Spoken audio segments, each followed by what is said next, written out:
Welcome to Evergreen Speedway's Home Track Heroes on Seattle 11.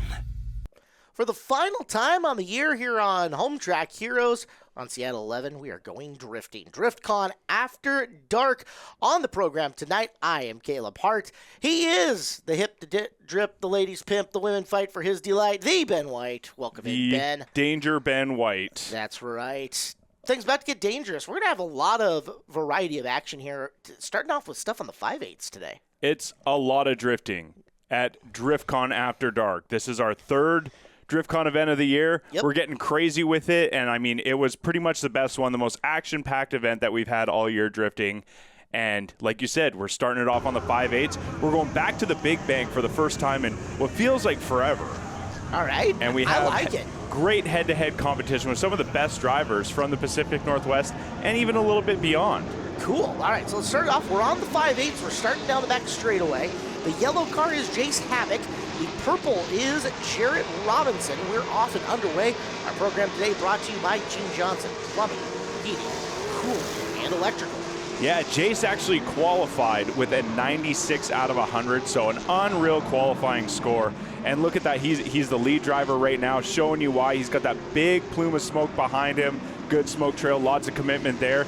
And Jarrett Robertson was able to dial it in right at the end of the course. So I've talked about this. We're going to get a drone replay, and a big thank you to our drone operators, Moonman, PFPV, and Jaddy. They were off running the drones. This is the first time that I've really seen an extended run on the 5/8s in the time doing Home Track Heroes, and boy, they are carrying a lot of velocity. It's been a while. So this is the track that they actually run during Formula Drift when the big boys come to town. It's something that we used to run all the time doing Pro-Am. And, you know, just over the years, it's kind of phased itself out. I mean, the cost of entry to be able to just do the 5/8s bank and, you know, meet all the safety requirements, it was a little much. And so we've dialed it back. We've stayed off the 5/8s bank. But you know what? These dudes were hungry. They wanted to come back out here, get some real speed in their vehicles. And now we switched the order here. Jarrett is leading the way, and now Jace is chasing him down. Look at that, coming off the 5/8s bank, definitely cooking. Ooh, maybe overcooking it a little bit was Jarrett Robertson there. Big transition from these two, but look at Jace. He's very cool and composed in that chase position. You can see he's got a lot of experience this year running Pro Spec with Formula Drift, and he came down just for this event, and he is, you know, one of the yardsticks that we have to measure up against. Yeah, we narrowed this field down from multiple brackets, and again, Jace Havoc was number one coming in too. So taking a look, and boy, big speeds, big smoke coming off those cars. Absolutely, like left tire RIP, but I mean, these guys are keeping it pretty cool for not having been on this Big Bank for a while. I mean, there's so much more speed, and it changed all the dynamics of these cars and the way they navigate through these courses. So let's go to the track side, and it looks like Jace Havoc gets the win. Hey, great job out there. Thank you. There was a little bit of contact out there. You know, what, helped you power through that? Well, on initiation, he did a little bobble thing, and I just paused and waited. I can thank the sim training for that. He just keep in the calm head and don't panic. And then he got her going again, and I was able to slip into the pocket. And then he went a little wide, but I just followed him everywhere he went, and I came out on top. Well, great job. I'll see you later. Thank you, sir. Enjoy the show. Love the return of the 5/8 sticker on the side of the Havoc car. As we get ready, our next matchup, Tyler Mayer was the 4 seed. He is in the red, pink, slashy thing on the outside lane machine, and next to him it is Matt Rushetsky in the blue car. Man, drifting is wild. It is not traditional racing for you, Caleb. Not at all. It's different. There's no numbers. So. No numbers. You have no idea. They're very little on the door, and they don't mean anything. It's like, whose line is it anyway? All the numbers in drifting mean absolutely nothing. But right now, the TMR, that's what means something. Tyler Mayer Racing out in front, the JZ-powered S13, laying down a heater of a lead run, but right beside him is Matt Rushetsky. Let's see that on the drone replay. and we're going to see these guys right from the start line. So going on that back stretch, these guys get up to probably around 75, 80 miles an hour on initiation here. Nice feint from Tyler Mayer. And look, Matt kind of hanging back just a little bit, giving a little bit of respect to this competitor. I mean, these guys have seen battle all year nonstop. They're very familiar with each other. And you see Matt very, it was methodical the way that he's held back, and now he's dialing it in. He's getting that proximity. He's door to door with Tyler Mayer on this first run. And I mean, this is a very close battle like they have been all year between these two. At the same time, Mayer with a ton of angle in that first run. He had that car all kinds of sideways putting out smoke.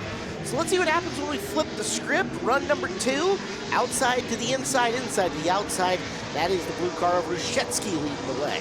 That's right, Matt Ruszewski. Nice high line from him. Not a lot of angle on the bank, but you're not expected to have too much angle there. You're going to dial it in progressively as you navigate through it. But when they come through in the infield through the traditional crossover of a figure 8, that's where we want big angle. And look at that, Matt Ruszewski putting it all on the line right here.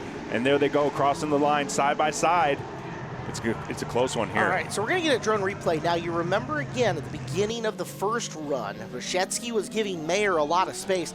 Mayer is not going to give Ruszewski that same amount of leeway here in the early going. He's going to push the issue, and I wonder if that's going to be the deciding factor here in the long run. It's definitely something that the judges want to see. They want to see a consistent distance between these two cars, and that's, fully up to the chase driver here. So Tyler Mayer did a very good job as far as proximity in the chase position, and otherwise, like mimicking the angle, the line, the style. I mean, it's looking pretty sick from both these guys, but we're going to have to let it up to the judges to make the final decision.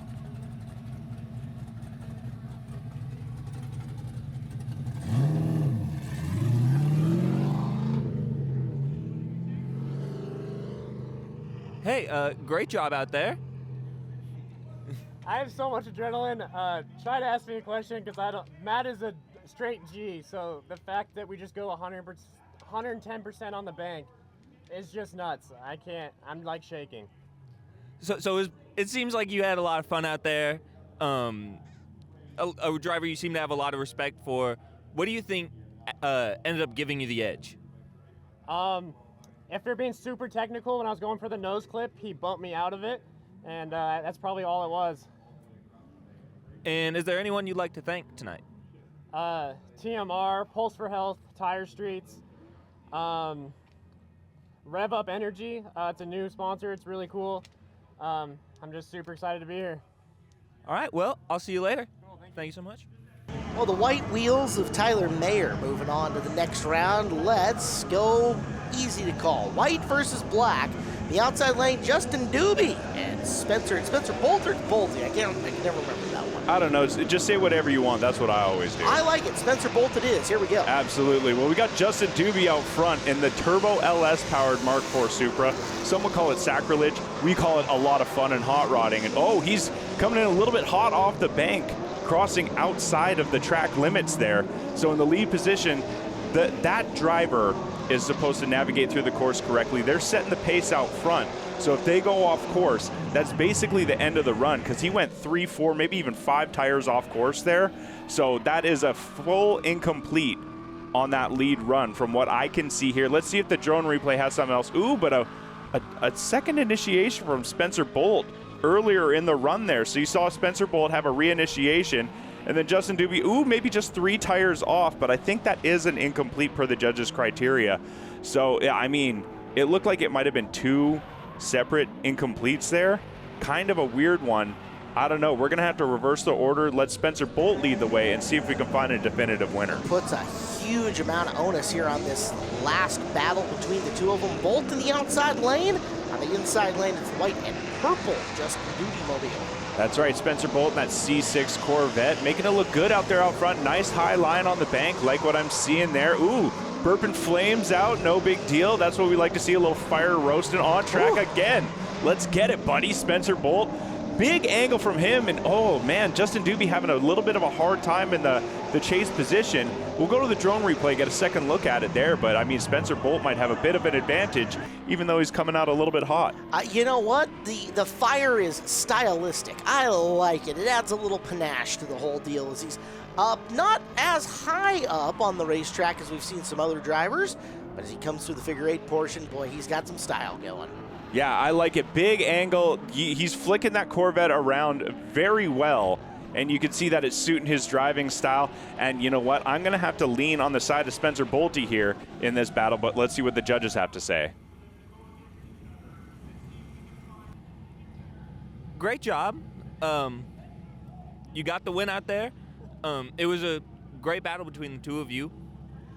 What do you think eventually gave you that edge to get the win today?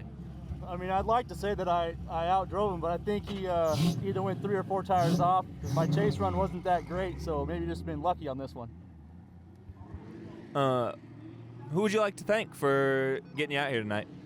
My family, so they're looking after home, so I can come out here and have fun. All right, I'll see you later. Thank you so much.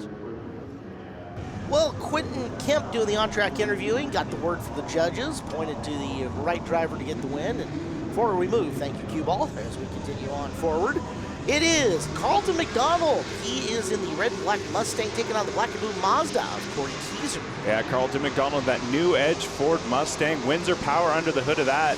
Corey Kieser chasing him down, that FDRX7 Turbo LS power under the hood of that sucker. I mean, LS power is just the way of the world. It's God's engine. Might as well put it into every Japanese chassis he possibly can. But look at these two. Big angle from both of them. Corey doing a pretty good job there, mimicking the angle coming through the infield, crossing the finish line. And let's break this down a little bit more on the drone replay here. All right, let's take a look. What are you seeing, Ben? I see 2 cars. Hey, good start. Now I see 1 car. Now I see 2 cars. Heck yes, we're doing stuff. So coming a little bit behind. Okay, so a very slow initiation from Carlton out front. Corey Kieser reeling him in throughout the bank, and you see both these guys checking a little bit of speed as they're going to come into the infield. Carlton doing a fairly good job getting into the outside zone. Doing just okay, but look at that big angle pouring on from these guys. You see them get back on throttle, wicking up that wheel speed and getting that tire smoke flying.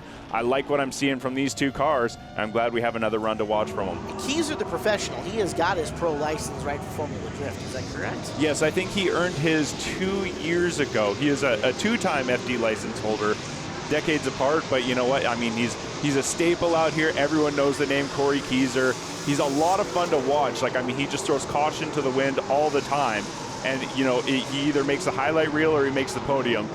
And most of the time it's a highlight reel. That's a highlight reel right here. Dang. Big angle, but I'll tell you what, good lead run can lead to a good chase run, and McDonald did some things on the chase as well. But Corey did some weird things after the finish line, so we're going to have to take another look at that. You see him spinning out after the finish line. Now, you say he crossed the finish line, it's got to be over, right? Well, these drivers have to have control of their car as they cross the finish line. Otherwise, they can still factor that in Think negatively. of it like the continuation rule of a football catch these days. Yes, I don't watch football. Yeah, Make it in hockey terms for me. Hockey guy. Okay, he was offsides. Oh, dang it, dude. You can't do that.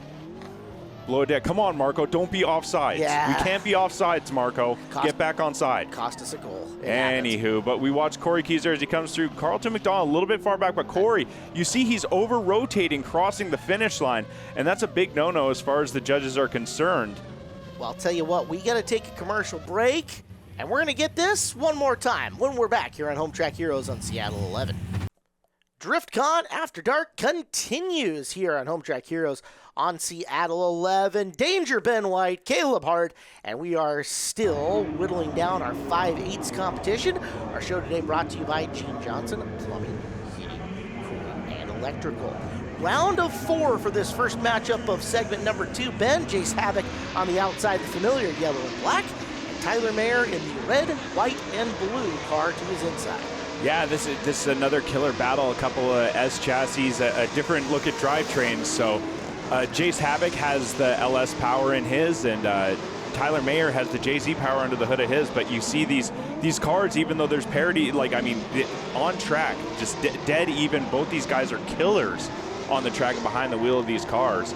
And I mean, there's nothing to say. I mean, this is just art on track. Yeah, that was incredible. We get a second to look at it here, and you're going to watch Havoc nearly scraping the wall with the left rear quarter panel, and Mayer matching him right all the way through. This is gorgeous.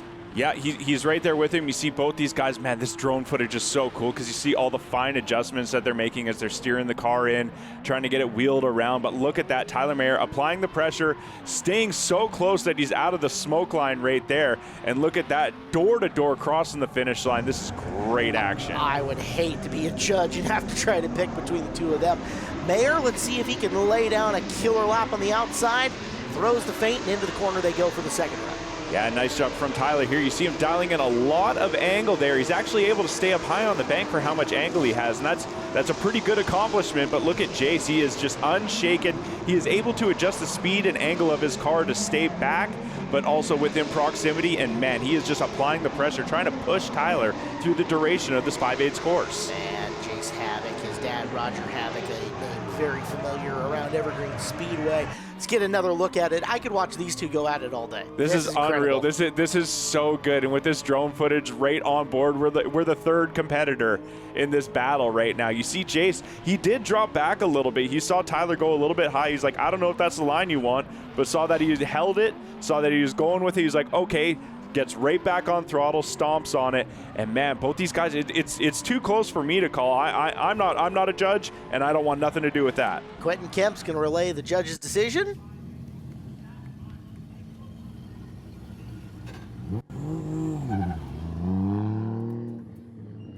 Another great run. Really close. It seems like the judges needed a little bit of time to score it. You guys, correct me if I'm wrong, but are driving very similar cars, at least visually. Do you think there's something technically that gave you the edge? I probably have a little more power than Tyler. I'm not sure. He just put a big old turbo on that thing. It's fast. I just tried to follow him. I think my run I think we both could have had better runs, but all in all, we laid it all down on the track and gave it our all. Is there anyone you'd like to thank for getting you out here tonight? Oh yeah, I got to thank the First Air Motorsports crew. They got this thing all dialed in. It's a rocket ship. The field suspension's hooked up. GK Tech angle kit. We're on the GT radials today. Spec D, Augmented Racing, CM Drifting, Alderwood Auto Glass. I'm sure there's more. Well, great job, and I'll see you later. Thank you, sir. Jace Havoc moves on. Tyler Mayer goes to the consolation brackets. Although there's no consolation there for him. What a run for Mayer on the other side. All right, this is a replay or a redo of our round of 8. This is to determine whether it's Carlton McDonald, who is the lead, and Corey Kieser, who's the chase. You're going to move on to the round of 4. Yeah, so full one more time battle here. So forget everything that you've seen before between these two. Brand new battle here. So Carlton back out in front. He is leading the way. He is setting the pace. Corey Kieser trying to reel him in. We're way zoomed out and zoomed in right now. But Corey Kieser trying to zoom in on a door as he dives in on transition. Nice job from Corey, maintaining that, staying out of contact. Man, these guys are hungry. All right, so the skill and the coordination between what's going on with your hands on the steering wheel, your eyes focusing on where you're on the racetrack, and your footwork between the pedals, absolute insanity to watch these guys throw these cars around so close. You put them in behind a drum kit, they're basically going to play YYZ during a run. Wow. Like that's how it's going. It's basically playing drums. It's both hands, it's both feet, trying to work together, trying to get it dialed in. And I mean, one of these guys, they got to get it dialed in. They got to get onto the finals. Let's see what's going to happen here as we are now reversing the order. Corey Kieser's going to set the pace. No clear advantage as far as I'm concerned between these two drivers. So one of these guys is really going to have to shine on run number 2 here. Now remember, it was the big mistake at the end of his run from Kieser last time that might have narrowed that advantage just enough to give us one more run here. Let's see if this is a cleaner pass in the lead position for Kieser. Ooh, you see a big gap established here, and there is no reeling Corey Kieser in. When he's got that skinny pedal to the floor, there's no catching him. You got to be on top of it, and it looks like Carlton McDonald might have taken a hesitation. He might have hesitated just a little bit somewhere in this run. You see he's kind of far back. You see he's trying to shallow up the angle a little bit to try and gain some proximity on Corey. But, I mean, you know, Corey's salty. He didn't want this to go one more time. He thought he probably had that other one in the bag. And, man, he is standing on that skinny pedal. You see him just accelerating, getting out of dodge, crossing the finish line first, way ahead of Carlton. And now it's the judges sending it to Quentin here. Choof. Choof. Okay. Well, forward we go. This is Carlton and Corey one more time. Forward by treading water. We one just more time, we're gonna one tread more it up. time. Holy cow. It's too many more times. This is saga, okay? When we get a 3 more time, it's saga mode. So these guys are just at it, okay? They know each other, and it's one of those things where it's like, okay, do I have to do more, or do I just have to wait for my opponent to trip? And both these guys, they're veterans of the sport here, and they are high-level competitors.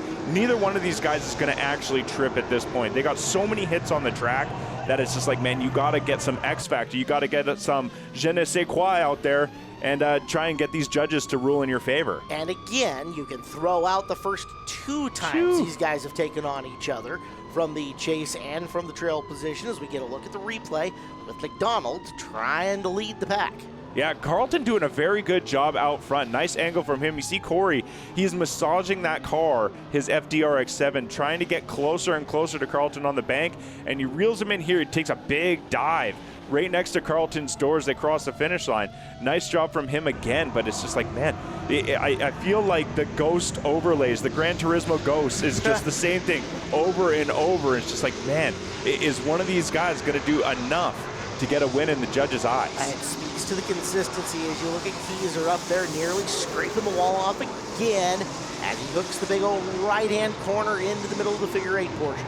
Yeah, big transition from him. Carlton trying to come inside, trying to cut the line just a little bit, gaining some proximity. But, man, Corey Keyser just dialed in, skinny pedal down. Carlton right there with him, man. I mean, I don't see too much difference here. Let's see if there's some truth serum in this drone replay right now. It's almost, that one almost looked like the closest of the 3 that we've had so far between them. Yeah, you see Carlton taking an inside line in the chase position, trying to cut it a little bit and gaining proximity just a little bit. Corey coming in through the infield on that lead position, using his angle to slow him down, using momentum to get out into those outer zones, doing a fantastic job. Very much reeling it in on this inner cliff was Corey Keyser there. And Carlton McDonald, maybe not the biggest angle there. I don't know, man. These judges are fine-tooth combing this battle, this saga between Corey Keyser and Carlton McDonald.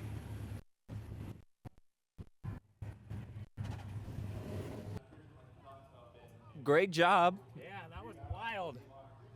Yeah, it took the judges a couple goes to really decide a winner. I noticed your car very fast. Do you think that it affected, the judges, ruling, and do you think that gave you the edge tonight? Oh, absolutely not. Like, normally I'm the fastest one out here, and every guy that's competing in the 5/8 comp is fast as hell. So it's very different for me because normally I have an advantage, and I do not have an advantage anymore. So it's really tough, but it's super fun because I can actually follow and not left foot brake the whole time. And going against Carlton, I've been drifting with him for a couple years. Holy shit, has he gotten better, man. That guy is. Next year, he should go to FD because, he is on it. Is there anyone you'd like to thank for getting you out here tonight? Yeah, I just want to thank my wife. She's here with me every time, and I always forget to shout her out. So she helps me load the trailer. She helps me. She'll do tires. She'll do anything. And she's always with me 24/7 every time I come to the track. So big thanks to her. And then we have a bunch of friends and family. My family's up in the stands with my nephews and everything, and I got a bunch of friends in the pit. So a lot of people here supporting me today, and it's putting me in the zone. I'll just say that. Well, great job, and I'll see you later. All right, thank you. Well, Keyser's got to get right back at it as he's going to take on Spencer Bolt here in the round of 4. Segment brought to you by ABC Auto Spa, budget-friendly automotive detail shop in Monroe. Focuses on high-end customer experience. They offer complimentary motor cars with their services, including hand washes, interior and exterior details, paint correction, ceramic coatings, paint protection film. ABC Auto Spa in Monroe, your car will thank you. Does paint protection film help you from running into the 5/8 wall? It does, theoretically, depending on how hard you hit it. Because, Okay. oops. Okay, yeah. Spencer Bolt had a oopsie. Now, Corey Keyser's out in front, so he's the lead driver. He's setting the pace, and you know what? He went start to finish in drift. Nice job from him, but Spencer Bolt, we're going to have to check out this drone replay and see, because he got into a little bit of a tussle with an immovable object. All right, well, let's see if this is something that ABC Auto Spa could get all fixed up and ready to go. As here we go with the initiation into that first corner. Yeah, so Corey Keyser, nice huck there, and you see Spencer Bolt trying to steer in, maybe just understeer, finds his way up into the wall there. He's out of frame now. We're trying to keep Corey Keyser honest here as he's left foot braking, coming into the infield. Nice transition there. Drone footage, gonna just moonwalk it back as we're checking out. God dang, man, Corey just on it. He's got so many hits on this track now. That is just like, okay, like he should be more dialed in. His muscle memory should have it more figured out than anyone. And you know what? He was able to get back to the line. Spencer Bolt, he called his 5-minute timeout. He tried to fix his car, but it was just unfixable in the time frame that we had. So Corey Keyser, this is a bye run for him. This is a victory lap for him on the 5/8s here, and he's going to find himself going into the finals against. Are we there yet? We're there yet, right? Yeah, we I are. don't know. Let's read my list. Hold on. That requires reading. English is not my specialty. Yeah, we are not there yet, but we know he's going up against, so. Okay, so he's going to go into the finals. Yep. I mean, he's stoked. He's guaranteed a podium spot here, so he put down a bit of a heater of a bye run. Like, you don't have to go that hard, but Corey, he's a showman. You also got the feeling that, like, and we had talked about it a bit, that he might be a little bit salty having to take all these one more times like he did, but boy, that seat time and that experience on this course today under these conditions, invaluable coming up when he's going to have to knock off Jace Havoc. I mean, we said Corey gets salty, but when Corey gets salty, he just puts on the rim of his margarita, man. He's just a party. He's ready to throw down all the time. You know what? You see, especially because he's getting W's, he's all smiles in those interviews. So killer job from him to get to the finals. We're going to go wrap it out with Quentin here because pretty easy decision for the judges. So semifinals coming up, or the consolation. Can you tell I'm having fun out here? They haven't really told me what to do when something like this happens.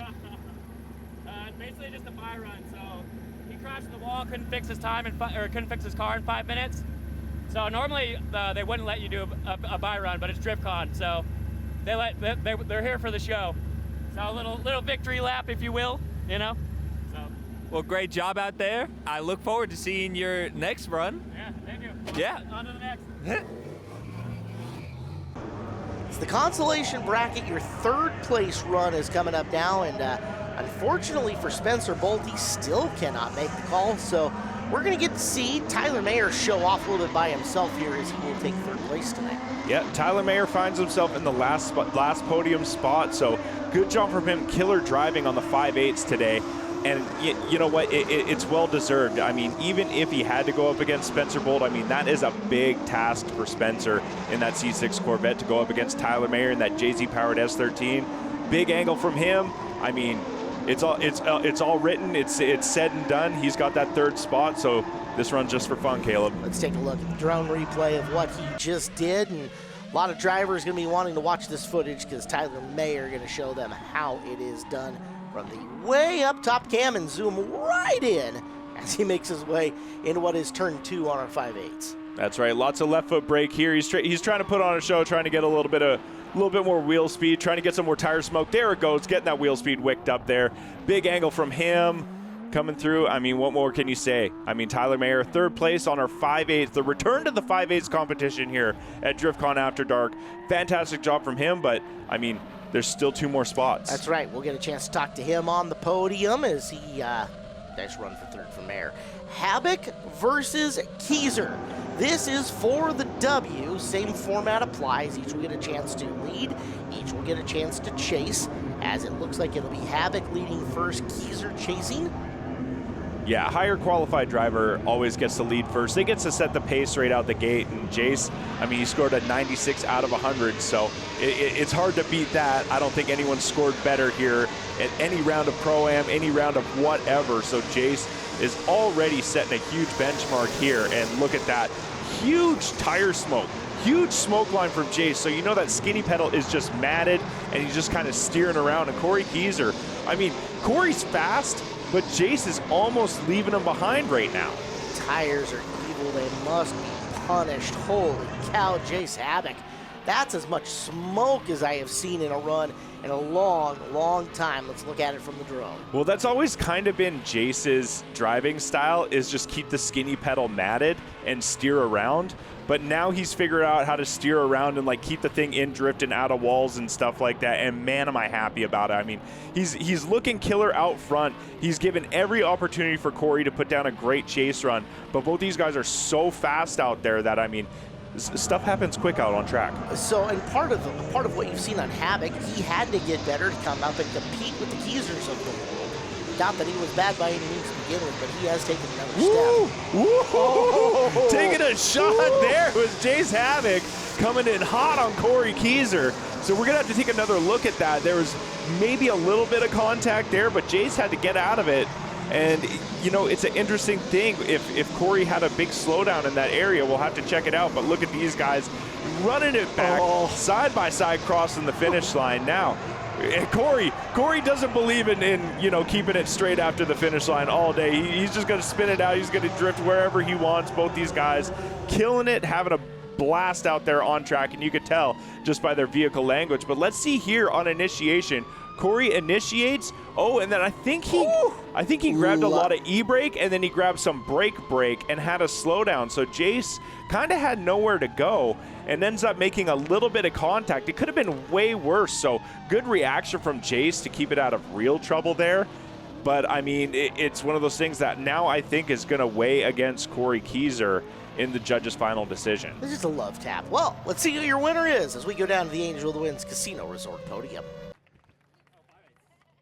Yeah, this is the 5/8 one. That's where we're at right here. Okay, so, I mean, we brought it back to the 5/8, dude. I mean, how did it feel out there competing on it once again?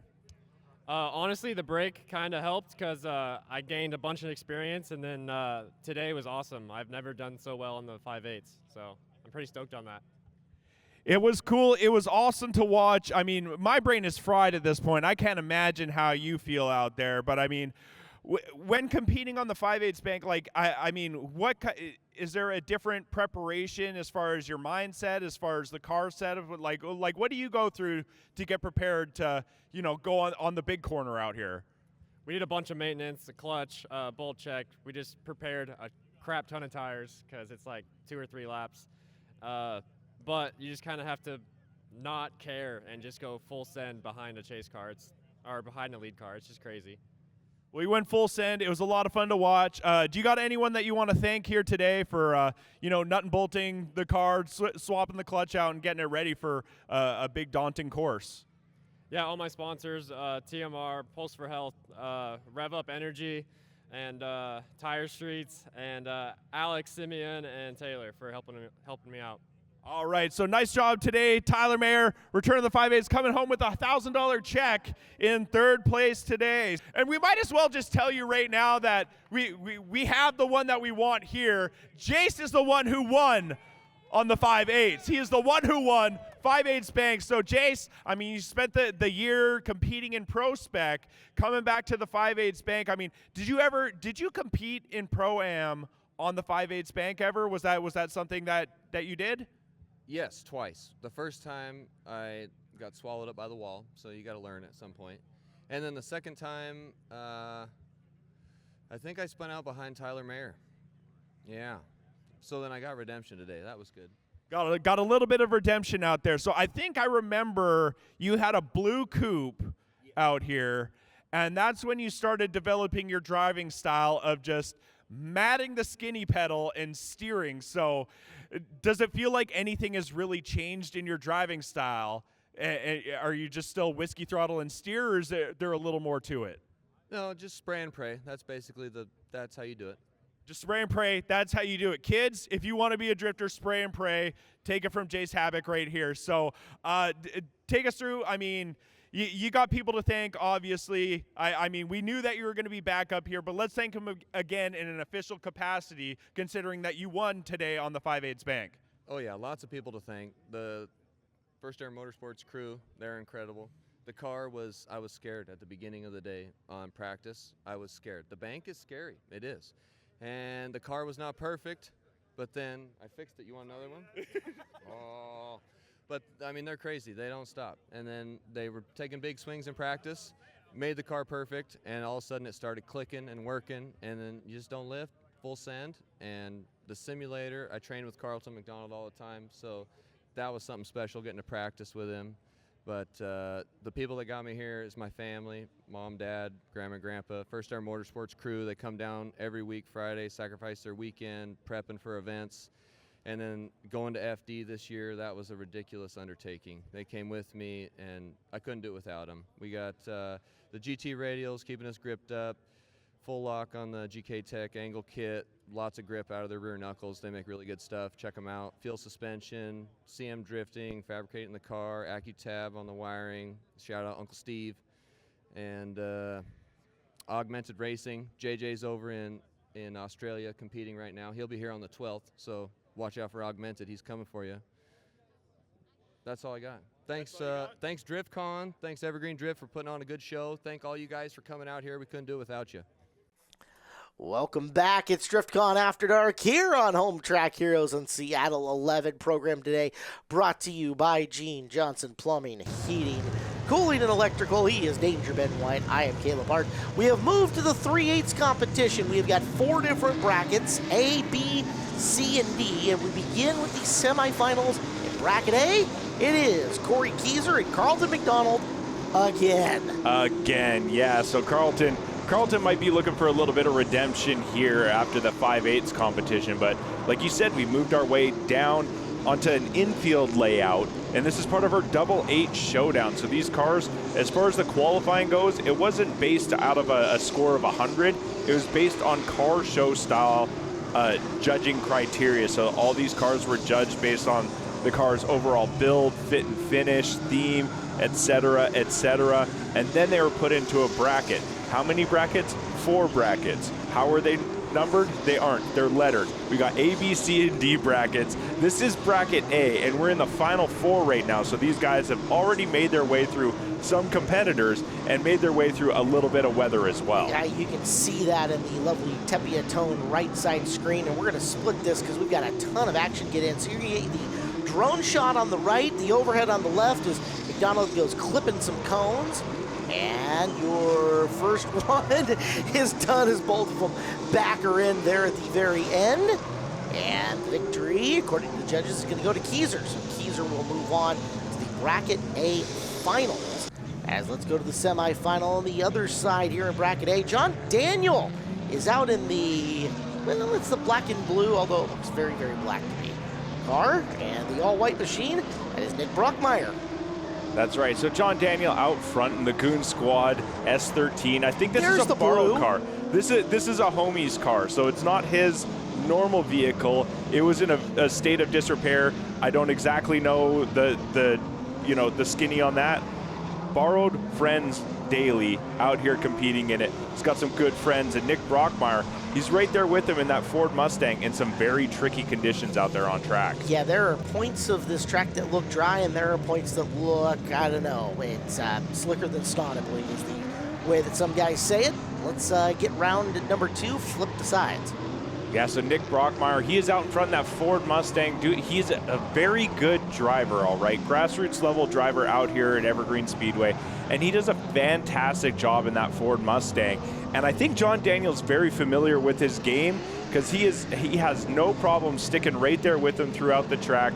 And you know what? It looks like he just did a little bit of a better job. John Daniel's going to get the win here against Nick Brockmeyer. So that moves us into the finals here of Bracket A. And, well, John Daniel's going to get a solo run here as looks like Kieser doesn't make the call. That'll give us a chance. Maybe Corey's in the pits drinking a Busch. Shouldn't be doing that on race day, but you should be doing it at home. Busch Beer is the official beer of NASCAR and Evergreen Speedway. Busch Beer, the sound of refreshment, crisp and cold. It's Mountain Stream. Keep your fridge happy by stocking it with Busch and Busch Light. Busch. So that is not all we're going to see of Corey Kieser, right? Technically, he loses his battle, but this is for seeding, as we're going to take the top 2 drivers from A, B, C, and D bracket and fit them into a top 16 bracket. You know, he's got enough runs on the day just in general. I think we can give him one off, right? Yeah. Right. No, he just needed a breather. He needed to go back, eat a banana, get hydrated, maybe have a quick nap. you know, just a nappy. We know how Corey likes his nappies. Who doesn't like his nappies is Matt Rushetsky. He wants to be out there. He wants to be driving all the time. But right now he's getting passed by Jonathan Bernstad, which technically is like not what you want to do in drifting. And then he got unpassed real quick. A lot of stuff happening on track, and it's not exactly per judges' criterion. Yeah, this is a very different drifting round from what I've seen before. Passing is not necessarily a thing that I'm used to. As Rushetsky is going to come across the line. What in the world happened there? I saw Rushetsky get real wide off of that, I'm going to say second turn after initiation. Yeah, but that's kind of that's the line the judges wanted him to take. John Bernstad, I think this is a newer build for him, and he just didn't get out as far. He kind of got pinched up, you know, had nowhere to go. There's a lot of open space. He tried to find some, but found himself off track, found himself not where he was supposed to be. And Rushetsky, I mean, we reverse the order now. John Bernstad's going to lead the way, but Rushetsky, I mean, he looks like he is smooth as silk out there in the chase position right now. John Bernstad out front, a little bit suspect, but hey, you know what? Matt has no problem sticking it to his doors. And Rushetsky is going to get the win. He will move on to the finals of this one, as we're going to get a look here. This is Patrick Held in the purple car in the outside lane. Beautiful looking BMW on the inside. Jamie Tedesco is going to be the driver taking him on. That is correct. So Patrick Hill, JZ powered S13. He made the swap from a KA turbo setup, and he went JZ. He figured he needed 2 more cylinders to, you know, be a little more consistent out there and keep himself on track. It looks like it's pretty good right now. It's working for him as he is out there, and Tedesco's nowhere to be seen. Tedesco kind of faded after one of the early corners and went bye-bye. You wonder if maybe something busted on the car, as there is one Patrick Held rolling in and through, and now we're going to get a bye run for Held. So yes, something did bust on the bus on the Tedesco car. Now Held gets to show off by himself. Yeah, and you know what? This is just another hit on the track. And like we've said, it's tricky conditions, right? So there's a lot of rubber laid down on this track. And then we had like one rain cloud come in and just try and ruin our day real quick. And when there's rubber on the track, there's water on top of that rubber, it becomes quote unquote slicker than snot. So let's roll this here to Rushetsky versus Held.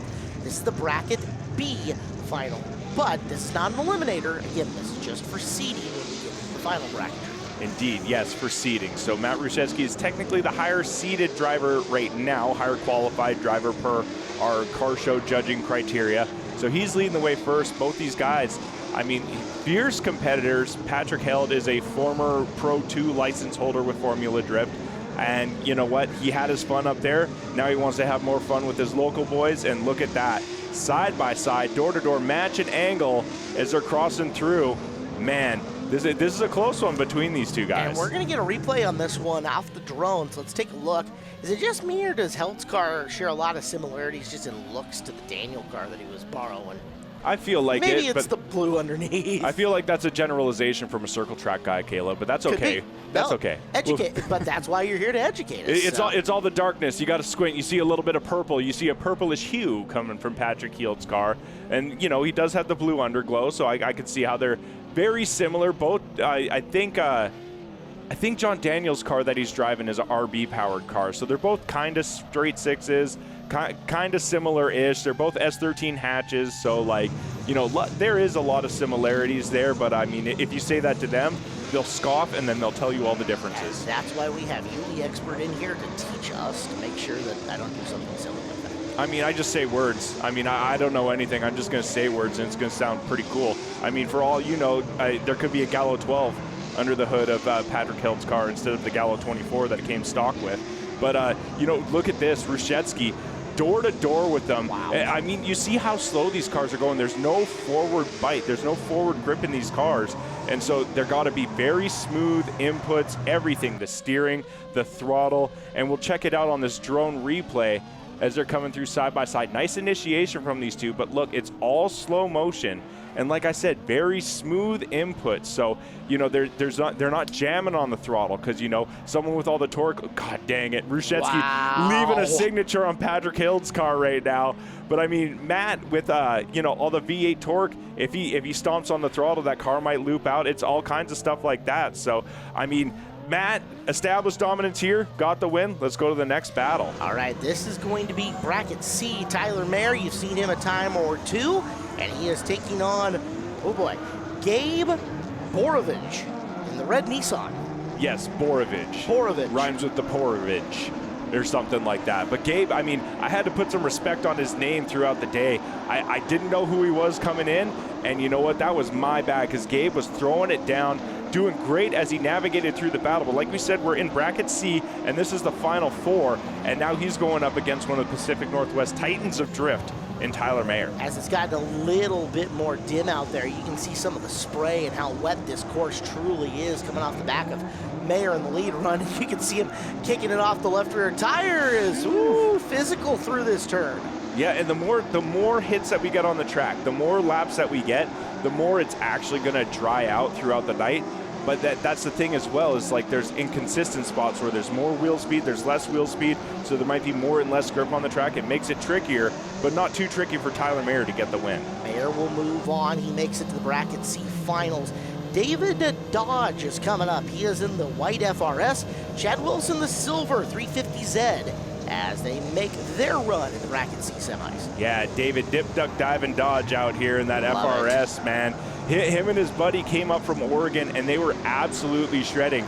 David was so much fun to watch, like full fun to watch. And Chad Wilson, he's got V8 power in his Silver Z now. He's trying to chase him down, but you see David, man, skinny pedal down. He just wants to go fast out here. And Chad Wilson didn't really have an answer on that first run. All right, he's going to have to make a big comeback in his lead run, which starts right now.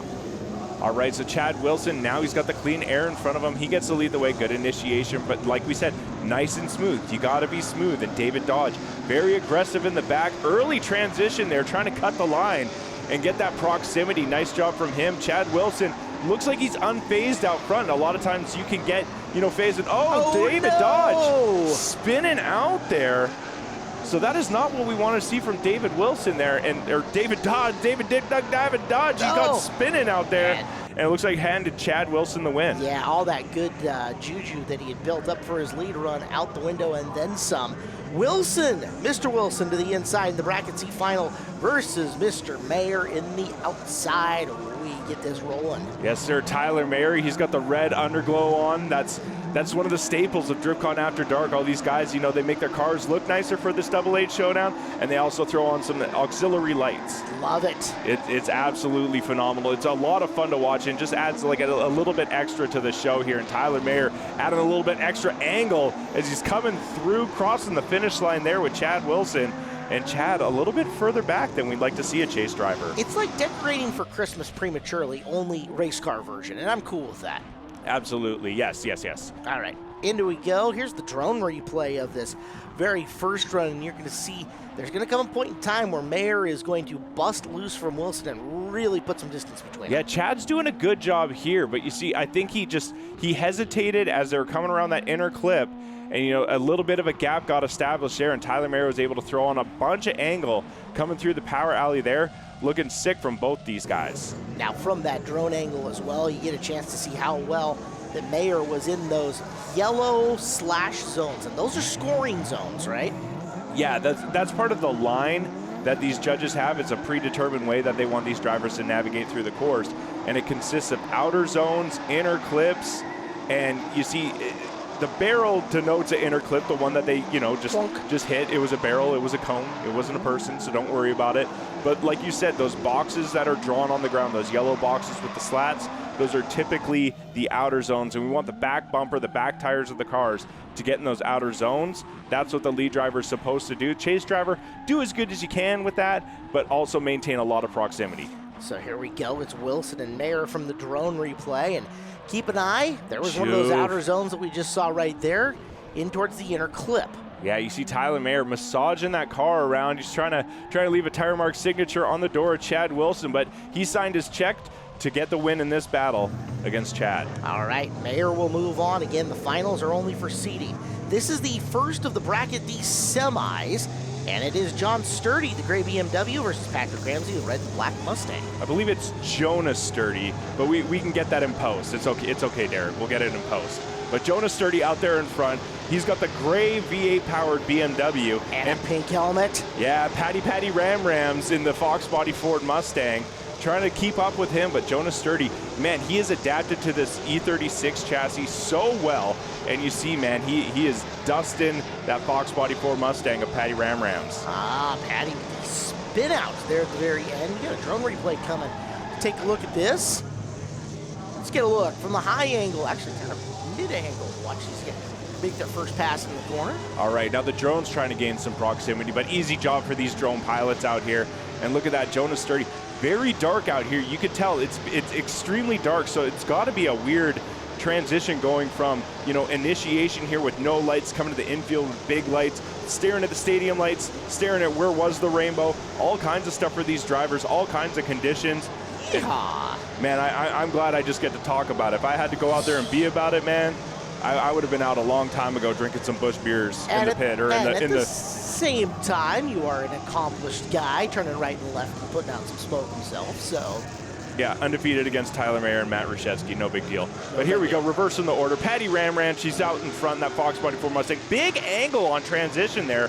Nice snappy transition. That's going to lead to his style score and part of the judges' criterion. But look at Jonas Sturdy applying the pressure here, looking very good, matching the angle, even exceeding the angle of his lead driver, and cross the finish line as these two. Let's take another look at it before we have to make a final decision. I love watching those cars come through with all the counter steering angle that they're putting into them, kicking a little smoke behind them as here we go. Yeah, Patty Ramranch, a little left foot brake there, trying to get the car rotated around. Good job. Jonas Sturdy staying out of him, but also keeping that proximity. He's going to dial it in right here. As Patty Ramranch doing a very good job out in the lead position, giving ample opportunity for the chase driver to gain proximity. And there they go, crossing the finish line. Big transition there, and Jonas Sturdy's going to transition into the finals. DriftCon After Dark is up and rolling. We're working on the 3/8s now here on Home Track Heroes. Danger Ben White, Caleb Hart, and let us see the semifinals now for the D bracket. Our show brought to you by G. Johnson Plumbing, Heating, Cooling, and Electrical. Jace Havoc back on your screen in the Bumblebee Yellow Machine. That's right, Jace Havoc coming off that win on the 5/8s. He's trying to go 2 for 2 now in competitions here, and he's in the lead position against Justin Doobie. Look at both these guys. Jace, man, showing you how cool, calm, and collected he is out in that lead position, making drifting look easy out here. And driving the actual Drift Easy Mobile is Justin Doobie behind him, trying to keep up and doing a pretty good job. Sir, your high beams are on. I'm just saying. That's strategy. There you go. Look at it once again. Here comes Havoc versus Doobie in and through. Are we sure he doesn't have like a smoke machine just attached to the back of that car? Who Jace? Yeah. The smoke machine are his tires, but at the same time. Yeah, it's controlled by his right foot. I mean, he wants it like smoke turned to 11 all the time. You can tell now. You can see that the track is drying up now, so this makes much more exciting competition. It's unfortunate for the people who had to wade through it and like basically prep the track for all these guys, but you know what? We're stoked about it. We get to see some tire smoke and some actual action out here on track. Side note, if Havoc takes that and makes the nickname, the Smoke Machine, Prince t-shirts, I want royalties. You want royalties? I want royalties. Yeah, yes. 5 cents for every t-shirt? At minimum. I'll buy one. Pay myself. Nice run here. Beautiful once again from Havoc. Take nothing away from Justin Doobie. That guy can put her down too. I mean, we're talking about the smoke machine of Jace Havoc, but I mean, Justin Doobie, man, throwing it out there in that Mark IV Supra, turbo LS power under the hood, and look at that smoke line. Right from the get-go there, he comes off throttle here, but look at that. Reeling it right back in, but Jace Havoc, he's cutting through that smoke line. He's keeping that proximity, so he sees the door, he reels him in, and he gets the win. Havoc moves on. Here's your bracket D final for seeding into the final run of stuff. To the inside, Jonah Sturdy, that is the gray with the pink helmet car. Jace Havoc to the outside, your number 1 seed once again. All right, so Jace out in front. He's got the clean air in front of him. He's going to set that smoke machine to 11 once again, but Jonah Sturdy is going to keep up with him, doing a pretty good job here. And you can see, I mean, it's a handful. It's a handful trying to keep up with a lead driver such as Jace. but Jonah's doing a pretty good job of reeling him in, trying to match that angle, match that line. And I like what I'm seeing from him, but I like what I see from Jace a little bit better on this first run. It was a heck of a run from Havoc. Sturdy, a great job sticking with him. Flip the spots. Sturdy will lead after we get a look at the drone replay. Yeah, drone replay. Let's see if there's anything else that we can expose on this run, but all we're going to see is just, you know, we're the third car in tandem here, trying to make it a train. Fantastic job from both these guys, and it's a lot of fun to see. Well, when you don't have this big smoke line from Jace, you could see the driver's inputs from guys like Jonah and stuff like that, and just see how they're navigating through the car, all the fine little inputs that they're doing just to make sure massage the car into the right places. I like it. I'm stoked. I'm nerding out right now. So let's take a second run at this. Again, it's Sturdy leading. Jace Havoc right in the back seat of the Sturdy car. Jace just taking it out of the judge's hands. He's just like, yeah, no, you don't have a decision to make. There's only one that you could possibly make right now. Jace sticking it right to Jonah's door, right from the get-go there, crossing the finish line. Both these guys, big angle. They want to drift all the way back to their pits, but you know what? We got to go to a drone replay before we get a decision here. But man, Jace making it real easy for the judges right now. They're both going to move on as into the turn we go. Right here, I mean, it's been impressive the whole way, but the proximity through this portion, I mean, that's less than a foot between them, probably about 8 inches between the front tires. Yeah, unreal job from Jace right here, but you can't have a good chase run unless you have a good lead run. Jonah did a fantastic job. Unfortunately, Jace did a little bit better. He's going to be higher seated as we go into the next portion of the Double H Showdown. And a new track coming up for this one. A one. new track. In case your eyes weren't crossed enough, they're going to get crossed up right now once more. John Daniels in the black machine, the gray. You just saw him. Jonah Sturdy. We're off and running. Let's take a look at the new course. All right, so part of the Double H Showdown, we're going to cross it up. We're going to see how adaptable our drivers are as far as these courses go. So John Daniel, he is out in front again in his borrowed machine, but look at that. You know, he is a multi-time grassroots champion. He is a veteran out here in the grassroots level competition.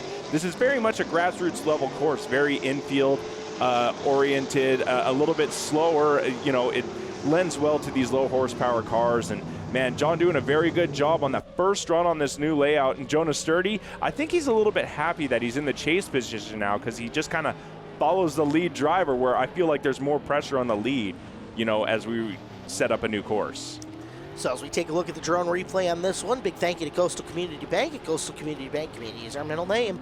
Our bankers take time to understand your business and help it move forward. Coastal Community Bank, equal housing lender, member FDIC. Let's see who's going to take the bank as we get ready to flip her around.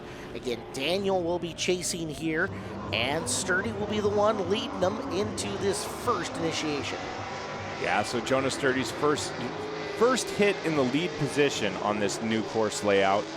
Doing a pretty good job. Nice snappy transition. Lot of angle from Jonah there. He's able to save it, so nice job from him. John Daniel, he's able to, you know, stay aggressive with it and stay with that lead driver. And look at that, reeling him right back in side by side. Nice little mimic transition there. And John Daniel, he's going to try and find himself in the pocket right next to Jonah Sturdy. Man, both these guys crossing the finish line. This is a close one between these two. There was a couple of points during that run that they both looked like they were in danger of overcooking it in the corner. Let's take a look at the drone replay to see if we can confirm that. All right, Jonah, nice initiation. You see a lot of left foot brake on initiation, trying to get that car pivoted around that turn. Good job from him using everything available to his, you know, driving prowess, getting his way around the track. And look at John Daniel, just unshaken in that chase position. He's able to apply pressure as they come around that inner clip.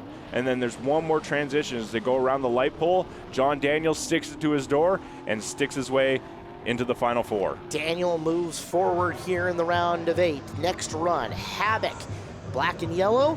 Keezer, blue and black. We get to run this one back from the 5/8 battle. Is it Groundhog Day? I think I've seen this before. For our enjoyment, yes. Indeed. So this is a rematch of the finals from the 5/8 here. Is Jace back out in front. Corey Keezer shutting it down in the chase position, almost over as quick as it began there. So I don't know if Corey had a mechanical there, what happened, but you know, that's very uncharacteristic of Corey Keyser to shut it down like that. I'm not sure exactly what happened, but like we always say, Jace is the lead driver. He's setting the pace. We need to keep him honest. And I mean, I feel like at this point, it's, you know, just Jace doing Jace things. So let's take a look here on the drone replay and see if we can diagnose what the heck happened to Keyser. It's a very dark portion of the course right there, so you're going to have to squint and look hard. Yeah, squint and look hard and, you know, do it while we're talking about it as well. So right. A lot of weirdness happened right out the gate there. And, you know, from my notes or what I see on my Excel spreadsheet, it looks like it was Corey's fault for, you know, whatever dumbness happened there. It wasn't Jace slowing down, wasn't screwing him up. So I think there's going to be a big advantage to Jace Havoc here as we go into the second half of this battle. And Corey driving angry right now. Now, as the lead car, do you have some tricks in your pocket to try to make that chase car make a blunder big enough to get you back into this? You can, but that's like super dirty. Like you just don't want to do that. Like basically you want to give a homie a good lead lap and, you know, try and let him make you look good, especially at this point. Oh, Corey Keyser, he's not able to make anything look good right now. After such a great 5/8 run, the 3/8 was not as kind to Corey, although he did make his way into the final 8. So Havoc, your presumptive winner. We'll find out for sure in just a second, so take a look from the drone. All right, so good initiation from Corey. So he's made it past his point of no return. Corey in the past also has had a lot of trouble when it goes to a second course layout when we do these double 8 showdowns. A lot of times, like it's very open, like the whole infield of Evergreen Speedway is very open, and sometimes it's confusing on which way you have to like navigate through the course. He might, you know, benefit from like a rally co-driver or something like that, but right now the beneficiary is Jace Havoc as he's going to find his way on to the next round comp. He'll be in the round of 4. Meanwhile, our third battle in the round of 8, Tyler Mayer and Patrick Held as they'll take off. Big initiation to begin with, Adam Mayer. Yeah, here we go. This is like spec JZ S chassis right now. Both these guys, JZ powered drivetrains, S13 hatches, and you know, this is again their first hit on this new layout.